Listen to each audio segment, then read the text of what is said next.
യൂഥിത്തിൻ്റെ പുസ്തകത്തിൽ നിന്നുള്ള വായന. അധ്യായം 16. യൂഥിത്തിൻ്റെ കീർത്തനം. യൂഥിത്ത് പാടി, എൻ്റെ ദൈവത്തിന് തമ്പുരുമീട്ടി ഒരു ഗാനം ആരംഭിക്കുവിൻ. എൻ്റെ നാഥന് കൈത്താളം കൊട്ടി ഒരു നവകീർത്തനം ആലപിക്കുവിൻ. അവിടുത്തെ പുകഴ്ത്തുവിൻ, അവിടുത്തെ നാമം വിളിച്ചപേക്ഷിക്കുവിൻ. ദൈവമാണ് യുദ്ധങ്ങളെ തകർക്കുന്ന കർത്താവ്. എന്നെ പിന്തുടരുന്നവരുടെ കൈകളിൽ നിന്ന് അവിടുന്ന് എന്നെ രക്ഷിച്ചു. ജനത്തിൻ്റെ മധ്യത്തിൽ അവിടുന്ന് പാളയത്തിലേക്ക് എന്നെ നയിച്ചു. വടക്കുള്ള പർവ്വതങ്ങളിൽ നിന്ന് അസീറിയക്കാരൻ ഇറങ്ങി വന്നു. എണ്ണമറ്റ യോദ്ധാക്കളുമായി അവൻ വന്നു. അവരുടെ സമൂഹം താഴ്വരകളിൽ നിറഞ്ഞു. അവരുടെ കുതിരപ്പട കുന്നുകളെ മൂടി. എൻ്റെ നാട് അഗ്നിക്കിരയാക്കുമെന്നും യുവാക്കളെ വാളിനിരയാക്കുമെന്നും പൈതങ്ങളെ നിലത്തടിക്കുമെന്നും കുട്ടികളെ ഇരയായി പിടിക്കുമെന്നും കന്യകളെ കൊള്ള മുതലായി കൈക്കലാക്കുമെന്നും അവൻ അഹങ്കരിച്ചു. എന്നാൽ സർവശക്തനായ കർത്താവ് ഒരു സ്ത്രീയുടെ കൈയാൽ അവൻ്റെ പദ്ധതികൾ തകിടം മറച്ചു. യുവാക്കളുടെ കരങ്ങളല്ല അവരുടെ ശക്തനെ വീഴ്ത്തിയത്. മല്ലന്മാരുടെ മക്കൾ അവനെ തകർത്തില്ല. അതികായന്മാർ അവൻ്റെ മേൽ ചാടി വീണില്ല. എന്നാൽ മെറാറിയുടെ പുത്രി യൂഥിത്ത് വദനലാവണ്യത്താൽ അവനെ കീഴടക്കി. മർദ്ദിതരായ ഇസ്രായേൽ ജനത്തെ ഉദ്ധരിക്കാൻ അവൾ തൻ്റെ വൈദവ്യ ദുഃഖം മറച്ചുവെച്ചു. മുഖത്ത് സുഗന്ധദ്രവ്യങ്ങൾ ലേപനം ചെയ്തു. ശിരോഭൂഷണം കൊണ്ട് കേശം ബന്ധിച്ചു. അവനെ വശീകരിക്കാൻ നേർത്ത മേലങ്കി ധരിച്ചു. അവളുടെ പാതുകം അവൻ്റെ കണ്ണ് കവർന്നു. അവളുടെ സൗന്ദര്യം ഹൃദയത്തെ കീഴ്പ്പെടുത്തി. വാൾ ഗളത്തെ വിച്ഛേദിച്ചു. പേർഷ്യക്കാർ അവളുടെ ധീരത കണ്ട് വിറച്ചു.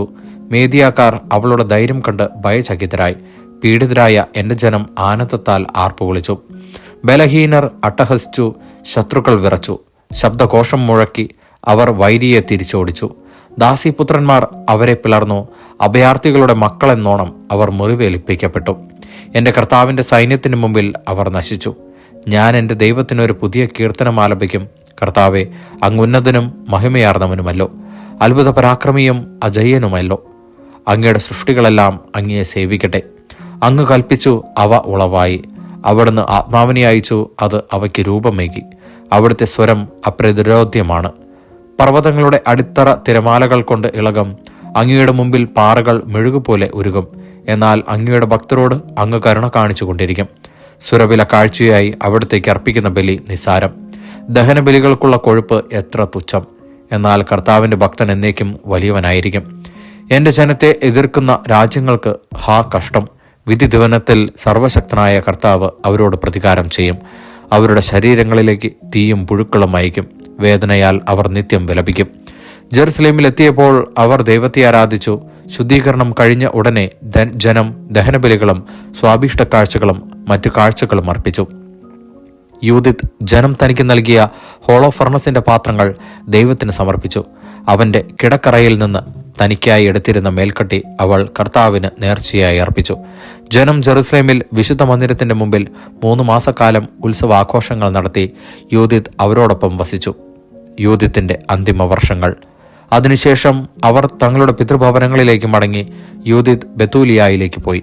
ജീവിതകാലം മുഴുവൻ സകല ജനത്തിനും ആദരണീയയായി അവൾ അവിടെ തൻ്റെ ഭൂമിയിൽ വസിച്ചു. അവളെ വിവാഹം ചെയ്യാൻ പലരും ആഗ്രഹിച്ചു. എന്നാൽ തൻ്റെ ഭർത്താവ് മനാസെ മരിച്ച് പിതാക്കന്മാരോട് ചേർന്നത് മുതൽ ജീവിതകാലം മുഴുവൻ അവൾ വിധവയായി കഴിഞ്ഞു. അവളുടെ യശസ് നിരന്തരം വർദ്ധിച്ചു വന്നു. വൃദ്ധയായി 105 വയസ്സുവരെ അവൾ ഭർതൃഗൃഹത്തിൽ വസിച്ചു. അവൾ തൻ്റെ ദാസിയെ സ്വതന്ത്രയാക്കി. യൂഥിത്ത് ബെത്തൂലിയായിൽ വെച്ച് മൃതിയടഞ്ഞു. ഭർത്താവായ മനാസയെ അടക്കിയ കല്ലറയിൽ അവർ അവളെ സംസ്കരിച്ചു. ഇസ്രായേൽ ജനം അവളെയോർത്ത് 7 ദിവസം ദുഃഖമാചരിച്ചു.